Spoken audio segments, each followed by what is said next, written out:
हर घर तक जाएगी, हर दिल को भाएगी आवाज जो एफएम भारती से आएगी। दिलों के पास पेहवा की आवाज 90.8 मेगाहर्ट्ज पर आप सुन रहे हैं एफएम भारती।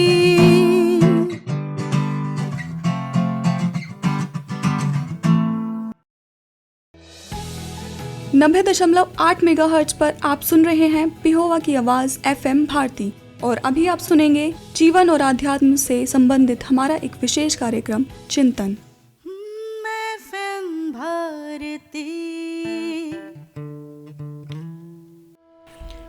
नमस्कार, मैं आपका रेडियो मित्र उमाकांत शास्त्री और आप सुन रहे हैं एफएम भारती 90.8 पेहवा की आवाज़। और मैं उपस्थित हूँ आपके लिए अपने इस कार्यक्रम का नया एक रूप लेकर। अभिप्राय चिंतन और मनन करना कि कैसे हमारे जीवन में, हमारे घर में, परिवार में, हमारे मित्रों में, हमारे समाज में सुख की वो नदी बहने लगे जिसकी हम कल्पना किया करते हैं, जिसके बारे में हम हमेशा विचार किया करते हैं कि सुखों की प्राप्ति कैसे हो। और वो सुख हमसे कहीं दूर नहीं है, केवल एक चिंतन करने का विषय, एक मनन करने का विषय कि जो व्यर्थ की बातें हैं हम उनको छोड़कर जो जीवन उपयोगी, जीवन के कल्याणकारी मार्ग पर चलने वाली बातें हैं उनको अपना लें, तो वो सुख की सरिता हमारे घर, बाहर, प्रांगण में बहने लगेगी। आज के इस कार्यक्रम में चिंतन करने का विषय संकीर्ण स्वार्थ के दोष। संकीर्ण अर्थात छोटा या तंग, संकुचित, और स्वार्थ केवल स्व का अर्थ निज, अपना। तो केवल स्व और स्वार्थ जितना ही संकीर्ण और संकुचित होगा उतना ही वह दुख, कष्ट, संताप, शोक, विषाद तथा भय को उत्पन्न करेगा। जो लोग संकुचित स्व में रहते हैं और बहुत ही सीमित सीमाओं में बंद करके क्षुद्र थोड़े से स्वार्थ के द्वारा पराजित होते हैं, वे तथा उनकी योग्यता केवल मैं और मेरे शरीर के नाम के साथ तथा शरीर तक ही केंद्रित रह जाती है। जब शरीर के नाम तथा शरीर तक ही स्व रह जाता है, वह बहुत संकुचित हो जाता है। और वैसे भी देखा जाए तो अपने आप तक, अपने लिए ही केवल सोचना बहुत अच्छा नहीं माना जाता। जैसे किसी छोटे से गड्ढे में पानी इकट्ठा हो जाए तो हम देखते हैं कि वो बहुत कम समय में दूषित हो जाता है, दुर्गंध युक्त हो जाता है।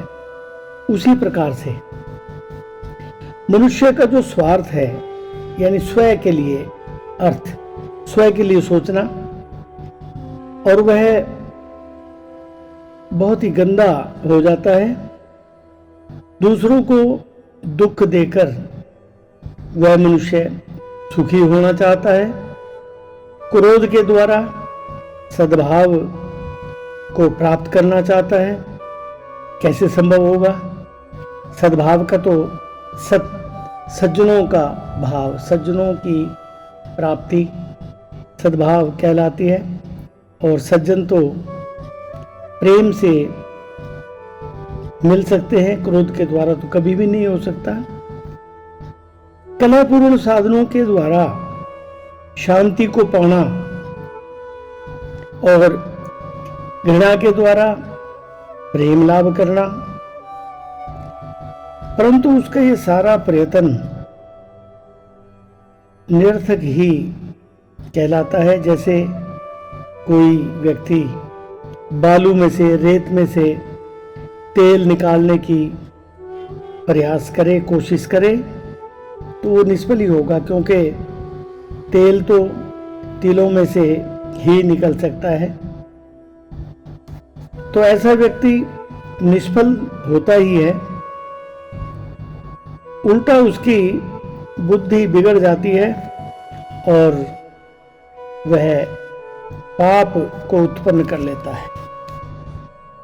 शरीर के नाम तथा शरीर तक जिसका स्वयं सीमित हो जाता है, यदि वह व्यक्ति कोई अच्छा काम भी करता है तो नाम की जय जयकार सुनने के लिए और इस मांसपिंड रूपी शरीर की पूजा करवाने के लिए ही करता है।